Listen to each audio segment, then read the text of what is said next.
Salut les dresseurs et bienvenue sur la chaîne. Dans la vidéo précédente, je vous ai montré comment bien débuter pour créer un deck Pokémon en 2025. Et si tu l'as pas encore vu, je te conseille d'aller la regarder juste après. Ça t'aidera à progresser énormément.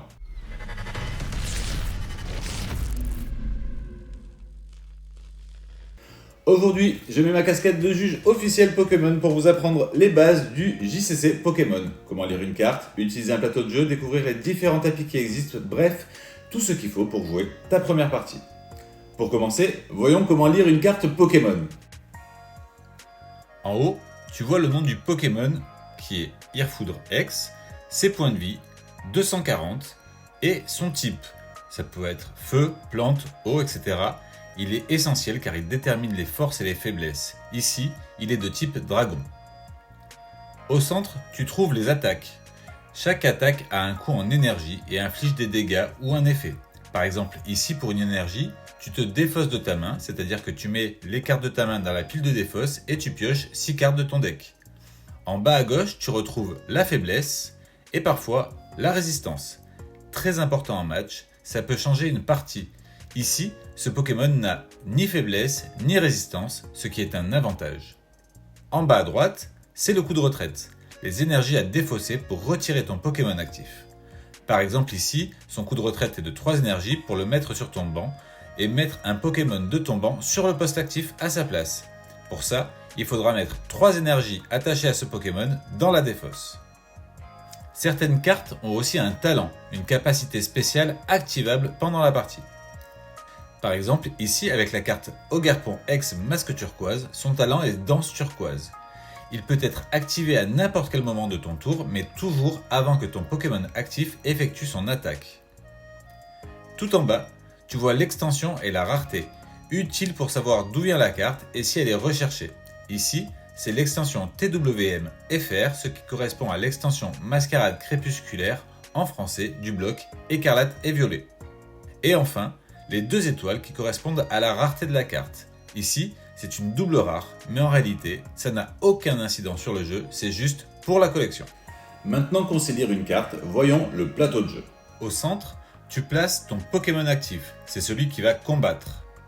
À droite, ton deck de 60 cartes. En dessous, la défausse, c'est pour les cartes que tu utilises. À gauche, les 6 cartes récompenses. Et enfin, tu peux poser jusqu'à 5 Pokémon sur ton banc, c'est ton équipe de réserve. Parlons aussi des tapis de jeu qu'on appelle les playmats. Il existe des tapis simples en papier, souvent fournis dans les kits d'apprentissage. Ensuite, des tapis en néoprène, plus confortables et durables dans le temps. Et surtout, les tapis exclusifs de tournois. Tu peux en gagner en ligue locale, en régionale et même aux championnats internationaux et mondiaux. Ces playmats sont de véritables objets de collection avec des illustrations uniques. Alors non, ce n'est pas obligatoire d'en avoir pour jouer, mais avoir un tapis rend la partie plus claire et parfois ça devient un véritable trésor. Dans le JCC Pokémon, il existe 3 grands types de cartes. Tu as les Pokémon, c'est tes combattants principaux. Les énergies, elles te servent à utiliser les attaques. Par exemple, sur Ogerpon X Masque Turquoise, il faut 3 énergies plantes pour infliger au Pokémon adverse 30 dégâts plus 30 dégâts supplémentaires pour chaque énergie attachée aux 2 Pokémon actifs, ton adversaire plus le tien. Et ensuite tu as les dresseurs, elles t'aident à progresser. Les objets, utilisables sans limite. Les supporters, limités à 1 par tour mais très puissants. Attention, on ne peut pas jouer de cartes supporters au premier tour. Et les stades, qui modifient l'environnement de jeu pour les 2 joueurs. En combinant bien ces 3 types, tu construis une vraie stratégie. Voyons maintenant le déroulement d'un tour classique. Alors, pour commencer, il faut donc piocher une carte ici dans ton deck, d'accord, que tu mets dans ta main. Je vais vous montrer ma main en même temps. Elle est ici. C'est un peu compliqué de faire cette vidéo à l'envers, mais c'est pas grave. Tu peux attacher une énergie, elle est ici, par tour, à un de tes Pokémon. Par exemple, ici, sur mon Scarabrut, je rajoute une énergie, ce qui fait que je peux utiliser ma 3e attaque qui s'appelle Lance Téméraire, qui est ici.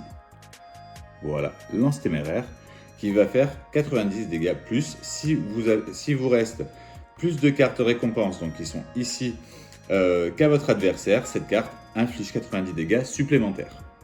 Ensuite, on peut jouer quoi d'autre? On peut jouer un autre Pokémon de banc, ici. ici, on a notre banc. Je peux rajouter aussi un Pokémon. Je peux en ajouter jusqu'à 5 et je peux en ajouter autant que je veux pendant ce tour-là. D'accord? Il existe aussi des outils. Par exemple, celui-ci, qui fait gagner 50 points de vie à un de mes Pokémon. Donc, mon Scarabrude qui était à 120 points de vie, je lui rajoute l'amulette de bravoure, ce qui fait que cette carte lui donne 50 points de vie supplémentaires. D'accord? Ensuite, je peux mettre aussi un stade. Les stades, c'est des cartes qui permettent de modifier l'environnement, d'accord, de tout le jeu, mais ça compte autant pour toi que pour ton adversaire. Par exemple, ici, avec le lieu de la fête, ça fait que chacun des Pokémon auxquels au moins une énergie est attachée, les vôtres et ceux de votre adversaire, guérit tous les états spéciaux et ne peut être affecté par aucun état spécial. Tout ce qui est poison, brûlure, etc., ça ne marchera pas. Ensuite, on peut aussi faire évoluer autant de Pokémon que tu veux. Par exemple, j'ai mon Escargum qui est ici, et je peux le faire évoluer en plaçant une carte au-dessus en Limaspeed. Il me reste 2 cartes dans les mains, je peux en avoir autant que je veux dans les mains, il n'y a pas de problème pour ça. Je vais jouer par exemple Peaufin Copain. Peaufin Copain, c'est un objet, je peux en jouer autant que je veux pendant ma partie, comme les outils. Les objets, je peux en jouer autant que je veux pendant mon tour. Celle-ci fait que je cherche dans mon deck jusqu'à 2 Pokémon de base ayant 70 points de vie ou moins et je peux les placer sur mon banc. Et ensuite, je mélange mon deck. Voilà, ça c'est des cartes qu'on peut faire. Et ensuite, une fois qu'on a fait tout ce qu'on avait à faire, donc ça c'est ma main que je garde avec moi, qu'on a fait tout ce qu'on avait à faire, je peux, si je veux, attaquer mon adversaire avec ce Pokémon-là. Une fois que l'attaque est finie, le tour est fini. Faites votre attaque en dernier lieu. Il y a 3 façons de gagner une partie. Tu récupères toutes les récompenses. Facile.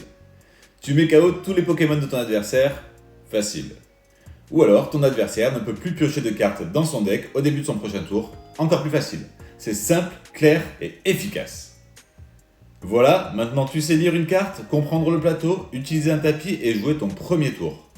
N'oublie pas, dans la vidéo précédente, je t'explique comment construire un deck équilibré pour bien commencer. Regarde-la si tu veux aller plus loin. Dans la prochaine vidéo, je partagerai mes astuces de juge officiel pour éviter les erreurs les plus courantes en tournoi. Alors, si tu veux progresser dans le JCC Pokémon, abonne-toi, laisse un like et dis-moi en commentaire, est-ce que toi aussi tu aimerais gagner un tapis exclusif en tournoi? A très vite pour de nouvelles aventures Pokémon. Ciao!